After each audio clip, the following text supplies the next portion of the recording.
देशवासी हम सब लोग कृतार्थ करें। नमोस्तु नमोस्तु नमोस्तु। एक मिनट सभी ध्यान रखना, जिसको जाना है पहले उठ जाए। अब इसके बाद 1 घंटे अगर कोई बाहर निकलेगा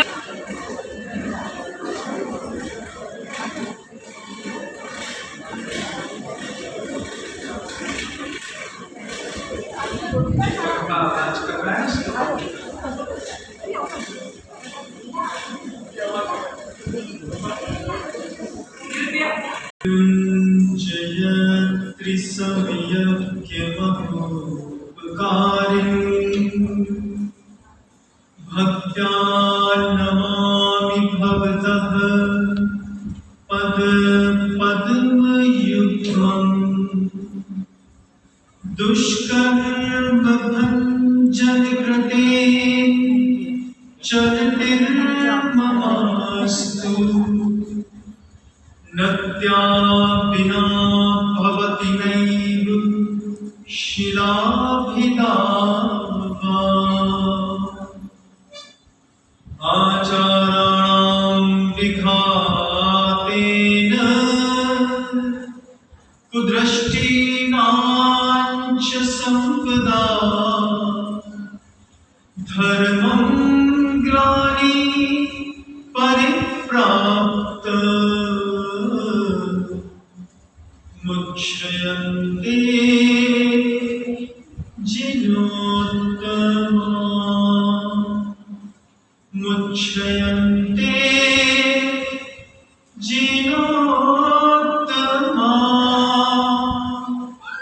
मुच्यन्ते जिनोत्तमा विद्यादीन् मुनिसत्तमां स्मृतिपथे तावन्नृणां कुर्वतां दूरं भावपरामसेन मनसा मूलं परं विव्रता पापं याति विदान् सहस्रगणनैः खण्डैश्चिरं सञ्चितम् निःशेषं चरितं तु चन्द्रधवलम् किं श्रृण्वतामुच्यते किं श्रृण्वतामुच्यते किं श्रृण्वतामुच्यते।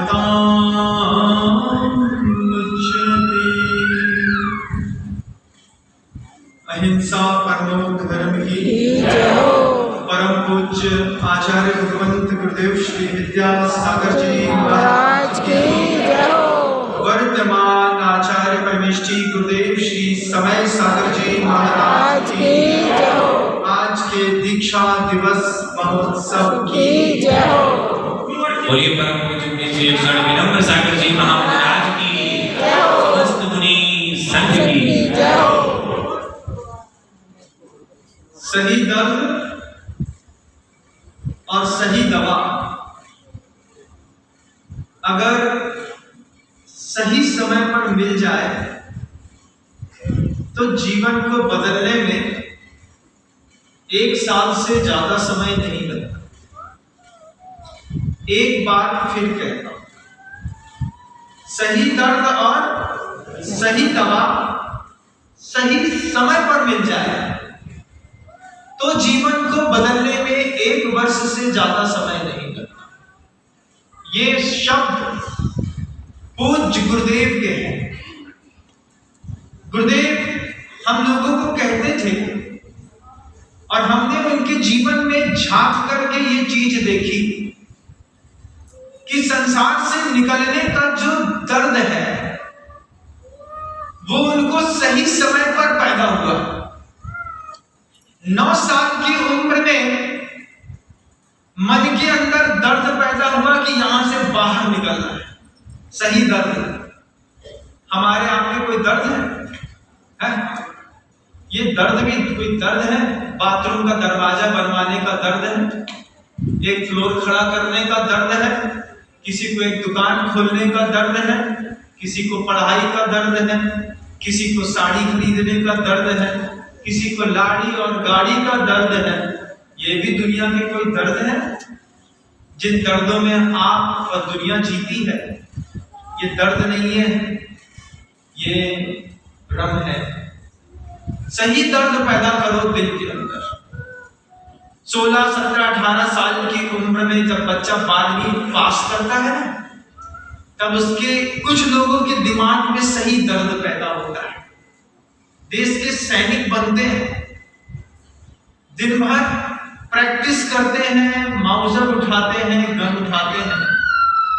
21 साल की छोटी सी उम्र में कारगिल को फतह करने का जज्बा रखते हैं। सही दर्द सही समय पर मिल जाए और सही दवा मिल जाए। अभी काहे का दर्द है? महाराज व्यवसाय नहीं चल रहा। हमने पूछा कैपिटल लॉस है कि प्रॉफिट पे? कहते हैं नहीं, प्रॉफिट पे। प्रॉफिट लॉस को लॉस समझते हैं, इसका दर्द है। सोचो किसके जीवन में कौन सा दर्द पनप रहा है? किसी को खाने का दर्द है, किसी को अपना दिखाने का दर्द है। देखिए कोई दर्द है? दर्द तो उनको पैदा हुआ 9 साल की उम्र में, और दर्द की दवा मिली आचार्य शांति सागर जी के प्रथम दर्शन पौने 10 साल की उम्र में। 13 साल की उम्र में देशभूषण जी महाराज सही दवा मिली, वो दवा पीने वाले थे। देशभूषण जी महाराज ने कहा इससे अच्छी एक और दवा है, वो तुमको अच्छे से दबाएगा। उनका नाम ज्ञान सागर जी महाराज है, वहां चले जाओ। सही दर्द है, सही दर्द को बस सही दवा मिल जाए। उनको सही दवा मिली। अजमेर में आए, जब 2 चीजें जीवंत हो गई, सही दर्द अंदर बना रहा और उसकी सही दवा सामने दिख गई। 11 महीने नहीं लगे। जिस ब्रह्मचारी को 11 महीने पहले जानते नहीं थे, उसको विद्यासागर जी मुनिराज के नाम से कह करके दुनिया के सामने दीक्षित कर दिया। जीवन का वो अद्वितीय दृश्य था, हमने अपनी आंख से नहीं देखा। अभी अजमेर गए थे, एक एक जगह को छू करके महसूस किया। वो आचार्यों की क्या महिमा थी। एक टूटे से पार्टी पर बैठ करके छत में ही उन्हीं शिष्य को 4 साल बाद आचार्य पद दे दिया। यहीं से आचार्य बना दिया, तुम आज से आचार्य हो। और खुद चरणों पर बैठ करके अपनी ही बनाई हुई प्रतिमा के सामने बैठ करके नमस्कार करके बड़े बड़े आचार्य इस धरती से बाहर चले।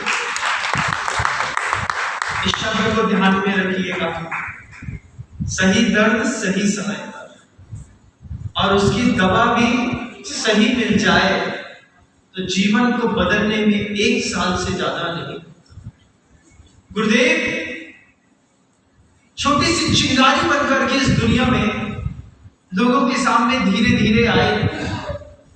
कुछ गुरुदेव से हम लोगों ने खुद पूछा शुरुआत में क्या था।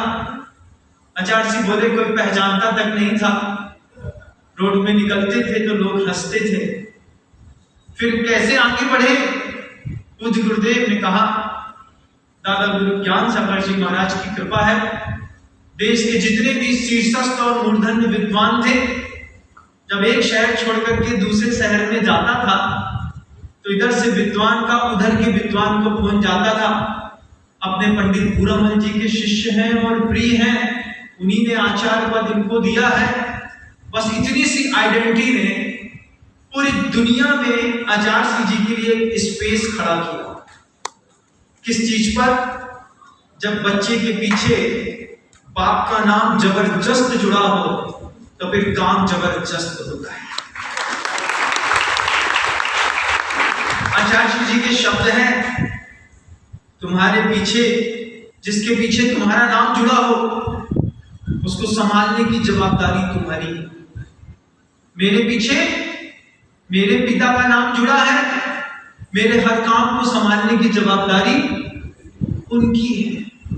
उनके पीछे उनके गुरु का नाम जुड़ा था, तो उनको संभालने की जवाबदारी उनके गुरु की थी। उनके गुरु ने अपनी जवाबदारी पूरी की, और आज मैं देखता हूं कि मेरा कोई काम, मेरे मन में कोई बात आ जाए, सही दर्द है मेरे दिमाग में, सही दवा है दिल्ली वालों के पास, सही समय आ गया है। अब मैं तो मेहनत बहुत कम करूंगा, जब मेरे पीछे मेरे पिता का नाम इतना पवित्र है। ये जवाबदारी उनकी है, मेरी कौन सी जवाबदारी। आचार्य जी हम सब के लिए एक चुनौती थी। हर गुरु अपने शिष्य के लिए चुनौती होता है। चुनौती क्यों होता है? क्योंकि वो करके दिखाता है। गुरु शिष्य को करके दिखाता है, ये मैं बना सकता हूं और तुम मेरे शिष्य हो, अब तुम समझ लेना।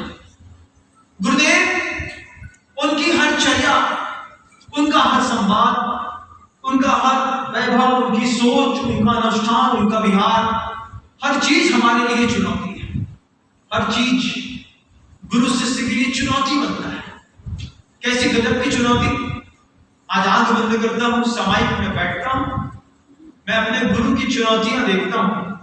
गुरु जी मुस्कुरा के कहते हैं, जब हम कुंडलपुर के बड़े बाबा का इतना बड़ा मंदिर लोगों को जोड़ करके कमाल कर सकते हैं, तो फिर तुम लोग भी कर सकते हैं। चुनौती है, चुनौती है जब प्रतिकूल परिस्थितियों में सम्यक दर्शन पर आंच आ रही हो।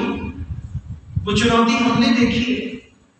पूज्य गुरुदेव समय सागर जी महाराज तिलवारा घाट पे बीमार पड़ गए। उनकी छाती में ऐसा भयंकर दर्द हुआ, लगा कि चेस्ट पेन हो गया है और उम्मीद भी कम है। उस वक्त गुरुदेव के पास मैं दौड़ करके गया, गुरुदेव से कहा, गुरुदेव समय सागर जी महाराज मछली के जैसे छटपटा रहे हैं अपने कमरे में। आचार्य जी बिल्कुल तटस्थ होकर के शांत बैठे थे। पहले हीरापद भक्ति पूरी करी, उसके बाद वहां पहुंचे। छटपटाहट आधे घंटे से एक जैसी थी। पूज्य गुरुदेव ने अपने सम्यक दर्शन की परीक्षा करी, हाथ उठाया, सबको बाहर किया। पीठ पर समय सागर जी महाराज के वो हाथ फेरने लगे एक शब्द के साथ, नमो हरिहंताणम, नमो सिद्धाणम, नमो आयरियाणम, नमो वज्रायाणम, नमो लोई शब्द साहुर्णम। महाराज सब ठीक हो जाएगा, आप विकल्प मत करो। ये दृश्य किसी ने नहीं देखा इस दुनिया में, हमने देखा। हमारे साथ और भी मुनि महाराजों ने देखा। उस वक्त देखा, अगर खुद का सगा भाई छटपटा रहा हो, दिमाग काम न करे, मंत्र तो एक तरफ है, सबसे पहले क्या भाव आता है?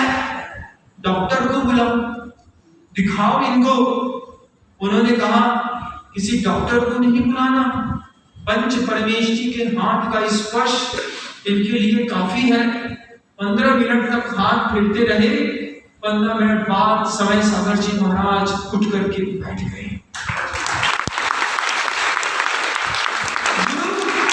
चुनौती है शिष्य के। जब प्रतिकूलता होगी, तुम अपने धर्म का सहारा लोगे कि अधर्म का?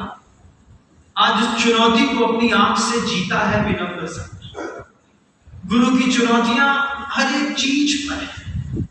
गुरुदेव चुनौती देते हैं।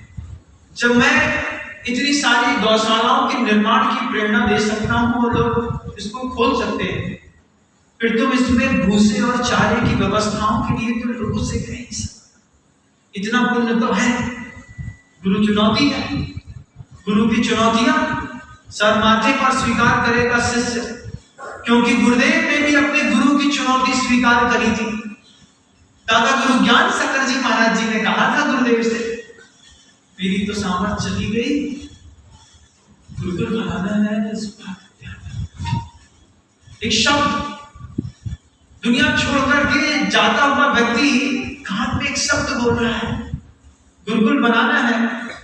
अरे कौन इतने से शब्द के चक्कर में अपनी जिंदगी को चंदन के जैसे रोज घिसेगा? लेकिन इतनी सी बात को सुनकर के पूज्य गुरुदेव ने प्रतिदिन अपनी चर्या इतनी ऊंची, इतनी ऊंची, इतनी ऊंची, कितनी ऊंची, देवताओं को भी उनकी मदद के लिए कई बार आना पड़ा। इस बात का आंखों देखा, एक नहीं 100 दर्शन है मेरे सामने। इतनी ऊंची चर्या, अंतिम समय बस एक बात, गुरुदेव मैं थक गया, मुझे अपने चरणों में शरण दो। ये शब्द कह करके इतने विशाल गुरुकुल को बनाने वाले आचार्यों में आचार्य विद्यासागर जी, जिनका नाम चंद्र धवलम, चंद्रमा की चांदनी के जैसे, जिनका चरित्र बिल्कुल निर्मल, दुश्मन भी अपने घर के अंदर उनकी फोटो लगा करके एक बार उनको नमस्कार करता है और कहता है कि भक्त तो आपका ही हूं, लेकिन संसार के सामने आपका विरोधी बन करके खड़ा। ऐसे भी लोग संसार में थे, उनके घर में हमारा जाना हुआ, हमने देखा अलमारी के अंदर आचार्य जी का फोटो लगा। हमने कहा जब फोटो गुरुदेव का घर के अंदर लगा के रखा है तो फिर काहे कुंडल तुम में इतना बड़ा बड़ा केस किया तुमने? उन्होंने कहा वो भी एक यशोगाथा है, वो भी एक विजय की यशोगाथा है कि जब इतनी प्रतिकूलताएं होंगी उस वक्त भी इतने बड़े आचार्य का जलवा, इतने बड़े आचार्य का वैभव, इतने बड़े आचार्य की साधना, स्वर्णिम इतिहास सामने खड़ा हो गया, कोई क्या दुश्मन उनको रोक पाता? ये स्वर्णिम शब्द गुरुदेव के आज गुरुवर का दीक्षा दिवस है। अजमेर में सोनी जी की नसिया में जहां दीक्षा हुई थी, मैं उसको अभी देख करके आ रहा, अभी वहां से आ रहा हूं। वहां स्थान पे जाकर के मैंने वहां पे खड़े होकर के देखा, बोला यहाँ जंगल था, आज कंक्रीट के बड़े बड़े मकान। वहां पर जाकर के देखा, महसूस किया, बस एक चीज सोचता रहा, जहां पर गुरु जी की दीक्षा हुई है उधर पर एक मकान बन गया, कोई रहते हैं, जैन समाज के लोग भी रहते हैं।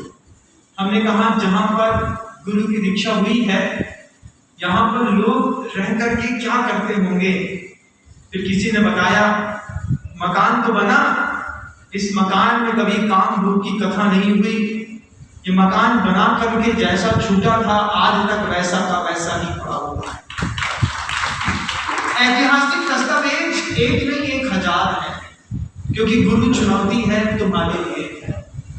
आज गुरुदेव नहीं है, गुरुदेव के नहीं रहने पर अपनी अपनी मान पूर्ति के लिए हम मान तुंग बने, ये बात ठीक नहीं।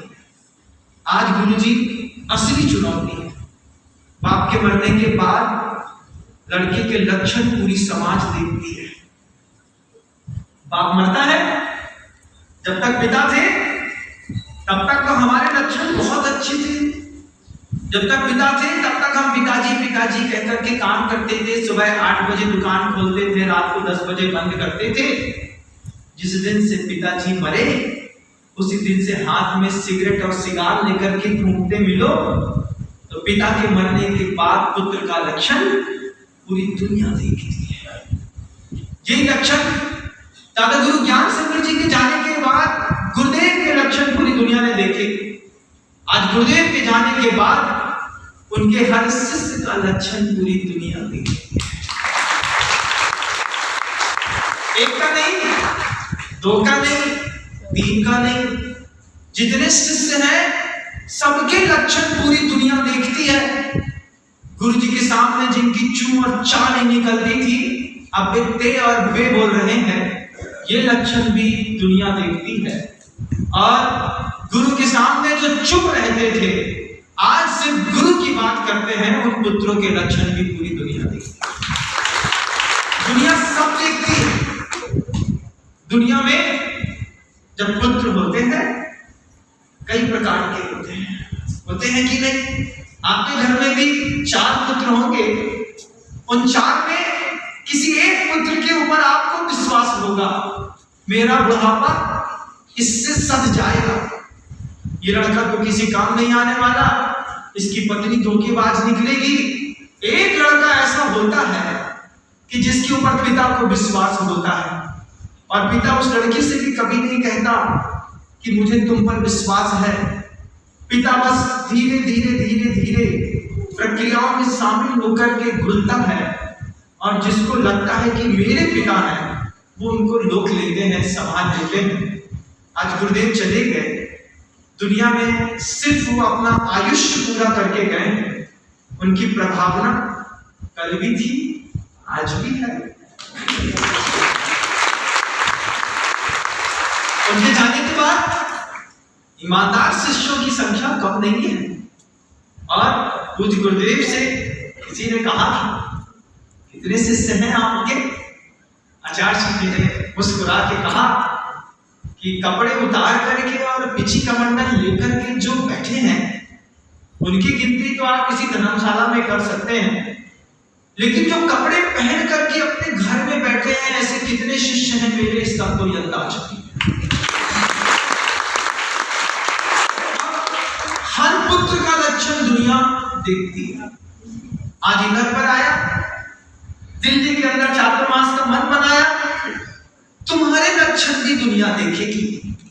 तुम्हारे लक्षण कैसे हैं? तुम अपने गुरु के लिए क्या करते हो?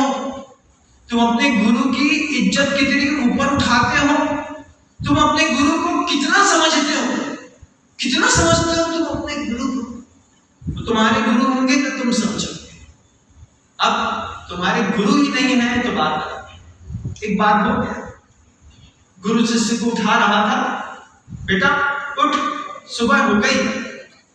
शिष्य उठा नहीं, शिष्य उसके बाद भी नहीं उठा।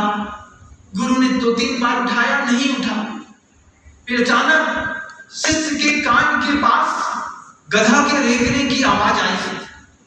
गधे ने बहुत तेज रेंगा, गुरु चले गए, शिष्य सोता रहा। गधा आया, कान के पास रेंगा, और रेंगने पर उसकी रेंगने की आवाज सुनकर के शिष्य उठ गया। गुरु दूर से देख रहे थे। गुरु शिष्य से कहते हैं, तेरा गुरु मैं नहीं हूं, तेरा गुरु गधा है। तो गधे की आवाज से तो उठता है, लेकिन अपने गुरु की आवाज से नहीं उठता। तुम्हारा गुरु कौन है तुम तय करना। तुम्हारा गुरु, तुम गुरु की आवाज से उठोगे कि तुम किसी गधे की आवाज से ऊपर उठोगे, ये तुमको तय करना है। ये दीक्षा दिवस पूज्य गुरुदेव का है। उनके साथ लंबा समय जिया है विनम्र सागर। 20 साल सुबह शाम दिन रात, ठंडी गर्मी बरसात, पर्वत नदियां जंगल पर्वत कांटे सब एक साथ गुरु जी के पीछे पीछे मैंने सब देखे हैं। अपने गुरु को एक किताब की जैसे मैंने सुबह शाम पढ़ा है। उनके घुटने में जितने नाखून के दाग हैं वो हमको आज भी याद है।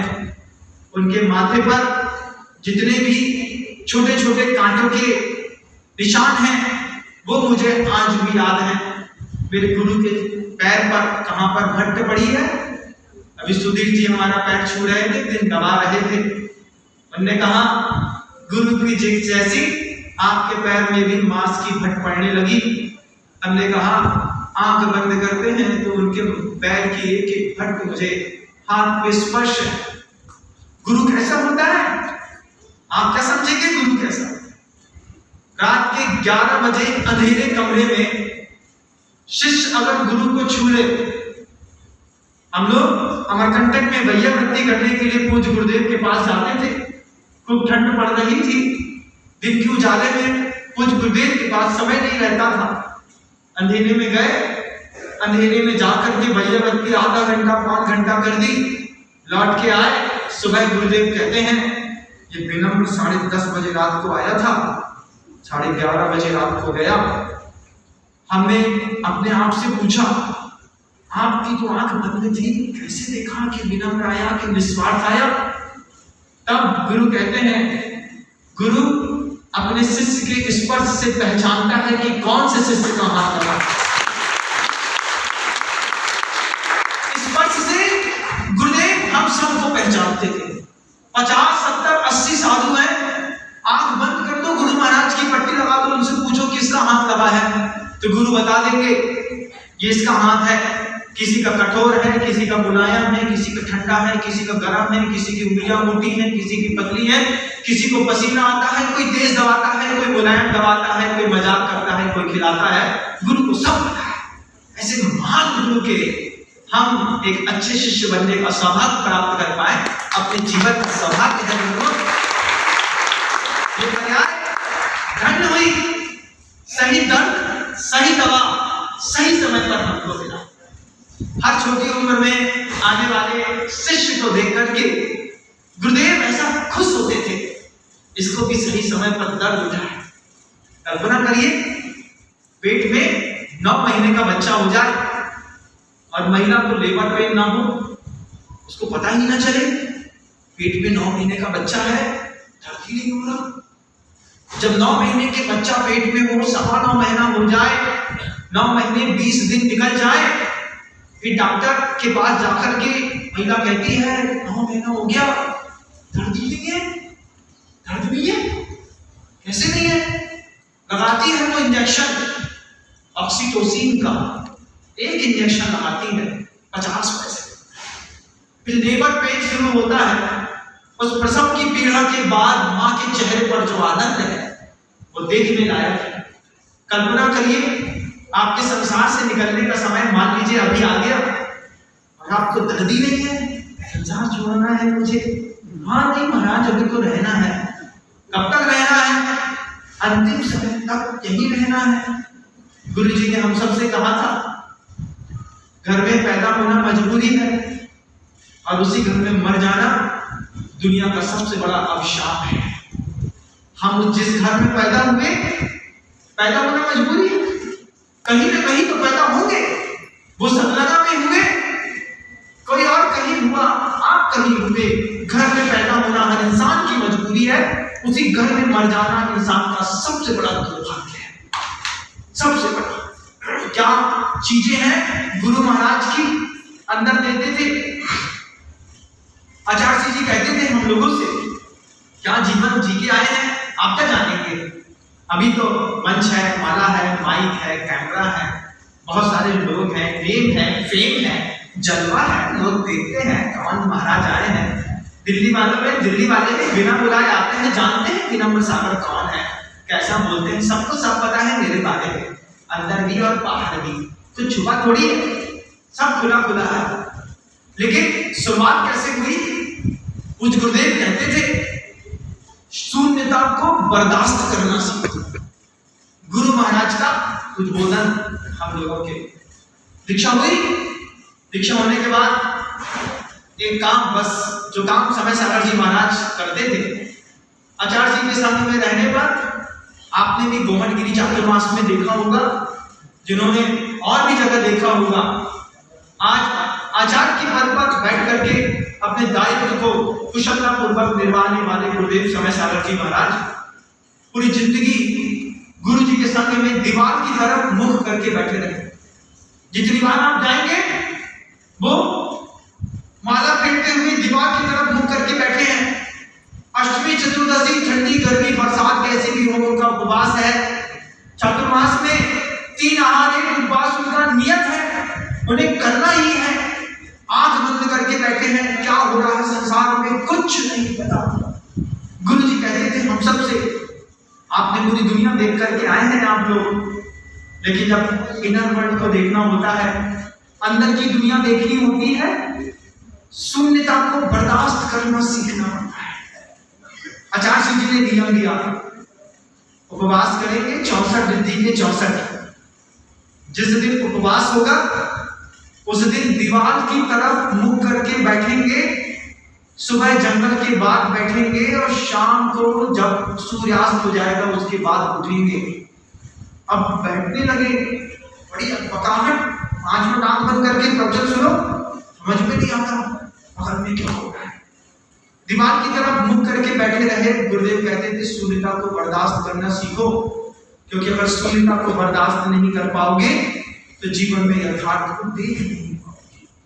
उन्होंने कितने दिन तक पूज्य गुरुदेव स्वयं दीवार की तरफ मुंह कर लेते, उनसे प्रेरणा मिलती। हम लोग दीवार की तरफ मुंह करके बैठे रहते। अब जब नींद आती, जब भी आती, उस वक्त पूज्य गुरुदेव से कहा, इस शून्यता सहन नहीं होती। गुरुदेव कहते हैं जब दीवार की तरफ मुंह करके शून्यता सहन न हो तो सिर्फ आचार्यों की गोद में खेलना। कैसे खेलना गुरुदेव? दीवार पर कागज में गाथाएं लिख लो, आंख जब खुलेगी एक एक गाथा को 100 बार पढ़ना है। ऐसे उपदेश देकर के पता नहीं कितनी गाथाएं पूज्य गुरुदेव के आशीर्वाद से इस मस्तिष्क पर आ गई। आज ग्रंथ कम उठाने की जरूरत पड़ती है, स्मृतियों में खो जाने में ज्यादा आनंद आता है। पूज्य गुरुदेव कहते हैं जम्मा लीना जीवा तरंति संसार सायरम घोरम। जम्मा लीना जीवा, जिसमें लीन हो जाने पर जीवा तरंति संसार सायरम घोरम छिन्नन्ति अट्ठकम्मम जम्मम मरणम न पावे। आठों कर्म छिद जाए, फिर जाए, दोबारा जन्म ना हो, मृत्यु ना हो। किसके ऊपर? बोले गुरु के ऊपर लीन हो जाओ, आंख बंद करके गुरु को जी लो। आचार्य के जाने के बाद आचार्य के प्रति वफादार बनना सीखिए साहब। वफादारों की कीमत स्वर्ग तक है।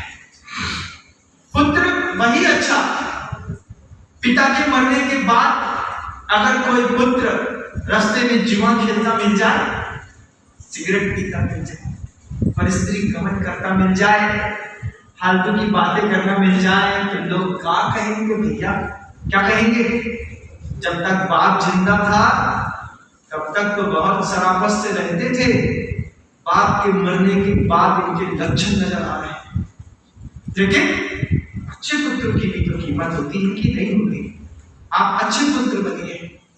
कुछ गुरुदेव के लिए बोलिए ना, गुरुदेव क्या कर सकते हैं अपने गुरु को जिंदा रखने के लिए, लोगों के दिलों में उनका बहुमान बना रहे। आप पहले गुरु का ध्यान लगा के उनको जीना सीखिए। उनकी चर्या दुनिया में सब कह करके गई है। छोटे छोटे बच्चे ने मूलाचार पढ़ा। कई बार हुआ 12-13 साल का बच्चा था, किसी महाराज से जाकर के कहने लगा, महाराज जी गलत कर रहे हो। महाराज ने कहा, तूने कब मूलाचार पढ़ लिया? बोले हम जब से पैदा हुए हैं तब से मूलाचार ही पढ़ रहे हैं। जब पैदा होकर के 45 दिन के हुए थे तब से माँ हर महीने गुरु जी के दर्शन कराती है, और जो काम गुरु जी नहीं करते वो कोई भी करता है वो गलत होता है।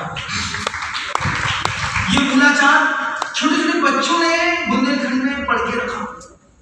आचार्य जी का जीवन ऐसा गजब का जीवन था, हर आदमी को आता था। जो गुरु जी करते हैं वही मूलाचार है, वही आगम है, वही सिद्धांत है, वही न्याय है, वही शास्त्र है, वही भगवान है। बड़े बाबा को तो बड़े बाबा दुनिया कहती रही। तुमको क्या पता कि बड़े बाबा कौन है? दुनिया में एक ही बड़े बाबा थे जिनका नाम आचार्य विद्यासागर जी था। जीवन के बड़े बाबा हैं वो, उनसे बड़ा इस संसार में कोई नहीं। आचार्य जी ने एक बार हम लोगों से कहा, भगवान को भगवान के रूप में देखना सरल होता है नम्र सागर। ये शब्द थे गुरु जी के। साल 2 साल किसी ने गुरु जी की सन्निधि पाई हो, वो गुरु के मुख से क्या सुनेगा और कितना सुनेगा। लेकिन जिसने लंबा समय जिया हो, तब कुछ गुरुदेव कहते थे नम्र, डांट से बोलते थे, लाड़ देकर के नम्र को बोला। डांटते भी थे लेकिन लाड़ भी जबरदस्त करते थे। आचार्य जी कहते थे भगवान को भगवान के रूप में देखना सरल है, गुरु को भगवान के रूप में देखना बहुत कठिन होता है। सामने जीवित प्रतिमा बैठी है, प्राज्ञा प्राप्त समस्त शास्त्र हृदय प्रव्यक्त लोक स्थिति प्रास्ताशय प्रतिभा पर प्रसभवान प्रागेक दृष्टोत्तर प्रायः प्रश्न सह प्रभु पर मनोहारी परानिंदया ब्रूया धर्म तथाम गणी गुण निधि प्रस्पष्ट निष्ठाक्षर। स्वयं गौतम स्वामी कह रहे हैं आचार्यों के लिए, जब ऐसे कोई आचार्य सामने हो जिनकी वाणी स्पष्ट हो, जिनका विजन स्पष्ट हो, जिनकी सोच स्पष्ट हो, कष्टों को सहने की क्षमता हो, कभी किसी की निंदा नहीं करते। आचार्य सिद्धि के 58 साल के जीवन काल के कोई भी प्रवचन निकाल के देखिएगा, मजाक है कि कभी किसी के गुरु महाराज ने निंदा करी हो, एक शब्द भी मजाक में भी नहीं करी, क्योंकि उनका गुण गौतम स्वामी लिख करके गए थे, परानिंदा उनके मुख से कभी नहीं निकली। बड़े बड़े पदों पर, नेम और फेम पर बैठ करके हमको लगता है उस सूत्र वर्णन कर देंगे, लेकिन आचार्य महाराज का किसी भी प्रवचन को देखो, दुनिया में ऐसा कौन सा साधु है जो प्रवचन देता हो उसके प्रवचन में कट ना लगते हो? बताइएगा, है ना?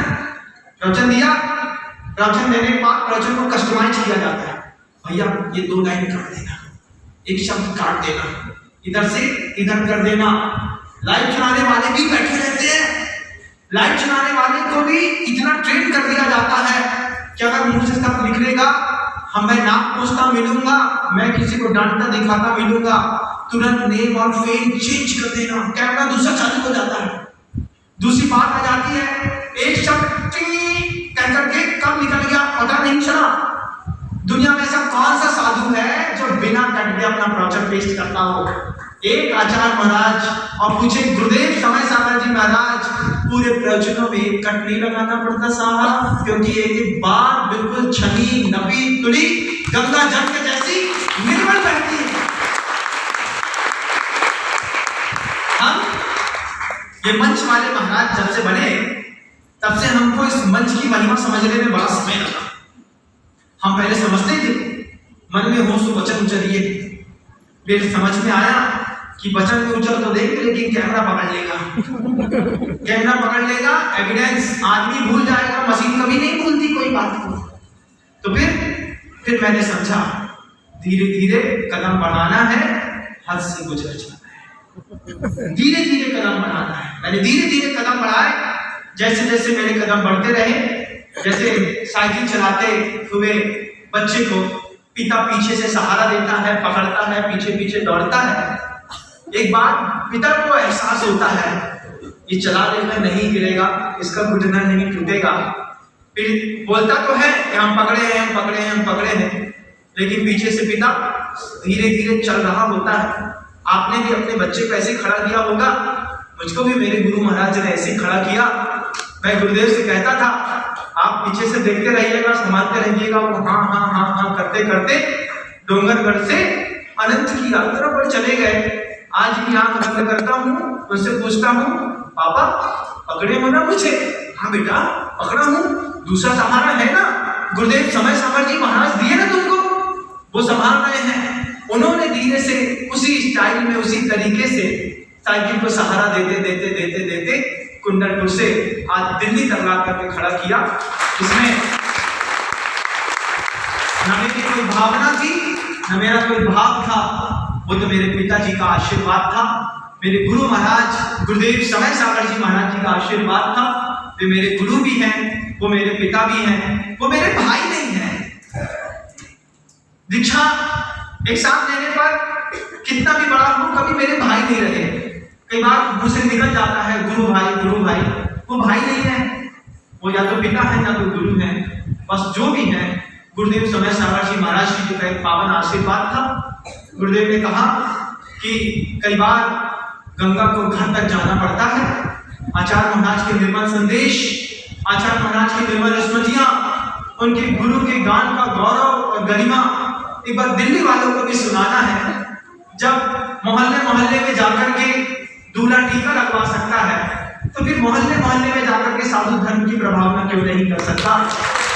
ये बात गुरु महाराज ने कही, फिर मेरे मन में आई। कभी मैं धीरे धीरे धीरे धीरे चलता रहा और अकेला नहीं चला, उनका आशीर्वाद था। साथ में 2 महाराज हैं, विश्वास सागर जी महाराज, निसर्ग सागर जी महाराज। हर बिल्कुल परिस्थितियों में हमेशा साथ रहते हैं, हमेशा मदद करते हैं। जब कभी भी मैं थक जाता हूँ, तो जैसे उड़ते हुए कबूतर में आगे वाला कबूतर थक जाता है तो पीछे हो जाता है, वो आगे हो जाते हैं। जब मैं थकता हूँ तो वो संभाल लेते हैं, जब मैं ठीक हो जाता हूँ वे अपने आप पीछे हो जाते हैं, फिर कहते हैं आप संभाल लीजिए। सहयोग के बिना प्रभावना नहीं होती। जबरदस्त सहयोग के लिए जीवन भर दोनों साधुओं का ऋणी रहूंगा, क्योंकि उनका भी एक जबरदस्त सहयोग है। अकेले कुछ नहीं कर सकते, कोई भी एक उंगली से कितना उठा लेंगे, मुट्ठी बनती है। फिर बताइए महाराज, जहां पर मारेंगे वहीं से पानी निकालने की ताकत रखते हैं। इस तरीके से साधु परमेश्वरियों का, समाज का, आचार्य जी के कपड़े पहने हुए शिष्यों का जब सहयोग मिलता है, लगातार वो मुझे संभाल रहे हैं, कलेक्टर साहब भी संभाल रहे हैं, हाँ सभी लोग मिलकर के संभाल रहे हैं। मैं अपने निमित्त से बिल्कुल भी नहीं आया हूँ इस पूरे दिल्ली में। युग परिवर्तन चातुर्मास है, अंतर्भावना और प्रभावना दोनों जबरदस्त होगी, पूरा विश्वास है। कैसे विश्वास है? मुझे हमेशा अंगद प्रिय रहा है। मैंने हनुमान से ज्यादा अंगद को महत्व दिया। छोटा सा बंदर था, रामचंद्र जी की सेना का। रामचंद्र जी ने कहा, अरे देख के तो है रावण कितना बड़ा है। अंगद बोला, जय श्री राम की आज्ञा, जय श्री राम बोला और सीधे लंका में जाकर के खड़ा हो गया। रावण ने देखा अंगद को देख करके रावण कहता है, इतना सा बंदर है, मेरी सभा में आया है, उधम मचाता है। हाँ, अंगद ने पूरी लंका हिलाई, मैं दिल्ली हिलाऊं तो अंगद ने पूरी लंका हिलाई थी, मैं तेरी पूरी दिल्ली हिलाऊंगा। और अंगद ने जो बात कही थी वही बात मैं भी कहूंगा। अंत में अंगद ने, रामचंद्र जी ने नहीं बोला था अंगद से कि तू इतनी बड़ी बात करना रावण की सभा में, लेकिन अंगद के मन के अंदर गजब की भक्ति थी। अंगद ने कहा, अरे तू क्या राम से भिड़ेगा, तू क्या राम से भिड़ेगा? तू हम जैसे छोटे बंदर का एक पैर ही हिला देगा तो हम माता सीता छोड़ देंगे। तुम क्या समझोगे, क्या थे गुरु महाराज, तुम क्या समझोगे क्या है गुरुदेव समय सागर जी महाराज? वे आसमान है, सिर झुका के नीचे चलते हैं, आसमान है वो। उनको समझने से पहले हम जैसे छोटे छोटे अंगद को समझ लो। जब हमसे मन भर जाए फिर बोलना, बताओ राम कहाँ पर है। पहले तो हमसे मिल लो तुम लोग दिल्ली वालों, हम दिल्ली में आए हैं, हर मोहल्ले में आएंगे, हमारा वादा है। आया हूँ, इतनी जल्दी जाने वाला नहीं।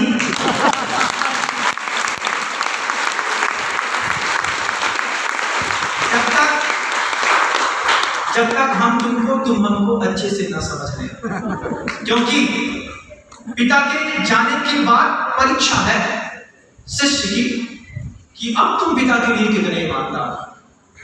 और सिर्फ मेरी नहीं, तुम्हारी भी परीक्षा है। ये घर के अंदर फोटो लगा के रखा है, खाते के ऊपर उन्हीं का नाम लिखते हो, उन्हीं का खाते हो और उन्हीं के खाते में कुछ जमा नहीं कराते हो। सोचो, जिनके नाम का खाते हैं, जिनका नाम का खाता चलता है, उनके खाते में कुछ नहीं और हमारे खाते में हमारे बाप की पूरी बल्दियत आ जाए। ऐसा भी हुआ है, जीवन भर पिता ने दिया है, अब हमको पिता को देने की बारी है। हम देंगे, लाजवाब करेंगे। सौदामिंद्र को ऊपर के स्वर्ग से नीचे आकर के उस समाधि केंद्र को देखना होगा। क्या बनाया है, इंसान तो नहीं बना सकते, देवताओं ने बनाया है। ऐसे गुरु महाराज की धरती पर अगले 2-4 हजार सालों के लिए जीवंत करना है। निर्मल संकल्प है, बिना कहे मेरा पूरा हो जाएगा, मुझे पूरा विश्वास है। दमदार लोग लगातार घोड़े बनकर के रथ में जुटे हैं, उन्हीं घोड़ों के बल पर ये पूरी लंका विजय होगी। आप सबने शांति से मुझे सुन लिया। इस व्यस्त बात के लिए आप सबको साधुवाद देता हूँ। गुरु महाराज का दीक्षा दिवस है, गुरु महाराज ने दीक्षा ली, उनका कल्याण हुआ। सबसे बड़ी बात, उनकी दीक्षा हम सबको फल रही है, उनके कारण हम सबका उद्धार हुआ। किसी नाली में पड़े होते, आज उठा करके गुरु महाराज ने कलश बना करके लोगों के सिर पर बैठाया है। ये उपकार अनंत भवों में भुला नहीं पाएंगे। उनकी भक्ति करने के लिए हम फिर इस दुनिया में आएंगे। कुछ गुरुदेव विद्यासागर जी के ज्ञान से सूचित होता रहो, सोवाणी मस्तक नमो सदा देती हो। ये दिल वाली बात थी, तो मुझे वो दिन है जो तेरी शरण में